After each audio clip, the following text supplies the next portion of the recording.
নমস্কার বন্ধুরা, সুমিতা রান্নাঘরে সবাইকে স্বাগত। আবারও চলে এসেছি তোমাদের সাথে দুর্দান্ত একটা রেসিপি শেয়ার করতে। বাইরে এখন প্রচণ্ড ঝড় বৃষ্টি হচ্ছে, তার মধ্যেই এতটা ইচ্ছা করছিল একটু ফিশ ফ্রাই খাওয়ার জন্য।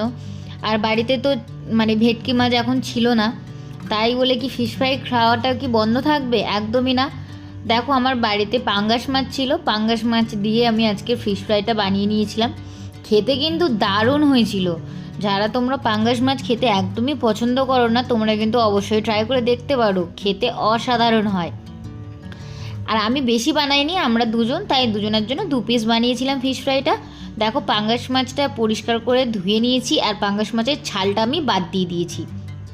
এবারে মাছটা ম্যারিনেট করব, তার জন্য কিছু মশলার পেস্ট রেডি করে নেব। তার জন্য দেখো, কিছুটা ধনে পাতা নিলাম, কয়েক কোয়া রসুন, অল্প একটু আদা, কয়েক টুকরো পেঁয়াজ, আর এর মধ্যেই গুঁড়ো মশলাগুলো আমি দিয়ে দেবো। স্বাদ মতো লবণ, হলুদ গুঁড়ো দেবো, লঙ্কা গুঁড়ো, আর দেবো অল্প করে একটু জিরে গুঁড়ো দিয়ে এটা একটা স্মুথ পেস্ট বানিয়ে নেব। আর এই পেস্টটা রেডি করব আমি জল ছাড়া, একদম জল ছাড়া, একদম সুন্দর দেখো পেস্ট করে নিয়েছি। যদিও হালকা দানা দানা ভাব থাকে তাহলে কোনো সমস্যা নেই, কিন্তু জল দেবে না একদম।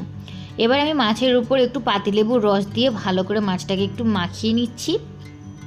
এই লেবুটা দেওয়ার কারণে না, পাঙ্গাস মাছের একটা যে উগ্র গন্ধ থাকে, সেই গন্ধটা একদমই থাকবে না। তোমরা কিন্তু অবশ্যই ট্রাই করতে পারো। এবার দেখতে পাচ্ছ আমি মাছেতে ওই বানিয়ে রাখা মশলাটা দিয়ে মাছটা বেশ ভালো করে ম্যারিনেট করে নিয়েছি। মাছটা আমি ম্যারিনেট করে আধা ঘন্টা রেখে দিয়েছিলাম। তোমরা চাইলে একটু বেশিক্ষণই রেখে দিতে পারো, যত রেখে দেবে তত খেতে বেশি ভালো হবে। আর এদিকে আমি একটা ব্যাটারও গুলিয়ে নিয়েছি, 2 চামচ ময়দা, তার মধ্যে একটু স্বাদ মতো লবণ আর জল দিয়ে। এদিকে মাছটাকে আমি ডবল কোটিং করব, তার জন্য মাছটা আগে প্রথমে বেড ক্রামে কোট করে নিয়ে ময়দার গোলাতে ভালো করে একটু ডুবিয়ে নিয়ে আবারও আমি বেড ক্রামে কোট করে নেব, যাতে বাইরের কোটিংটা হয় ভীষণই ক্রিস্পি আর খেতে ভীষণই মজার হয়।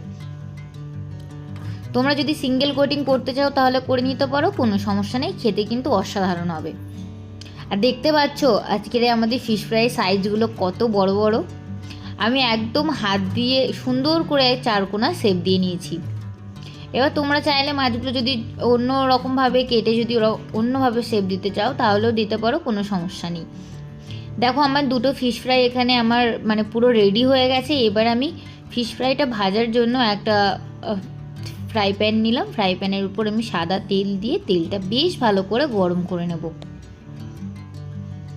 তেলটা বেশ ভালো করে গরম হয়ে গেছে, ফিশ ফ্রাই দুটো আমি ভাজতে দিয়ে দিচ্ছি। একটু সময় নিয়ে ভাজবো আমি,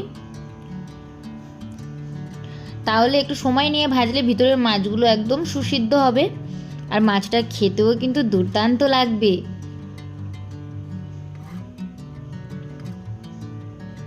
তোমরা এরকমভাবে ফিশ ফ্রাই তোমরা চাইলে এটা যদি পাঙ্গাস মাছ দিয়ে না খেতে চাও, তোমরা কিন্তু কাতলা মাছের পেটি দিয়ে এই রান্নাটা করতে পারো, খেতে কিন্তু অসাধারণ হবে। এবার দেখো, আমি উল্টে পাল্টে বেশ লাল লাল করে মচমচা করে ভেজে নিচ্ছি।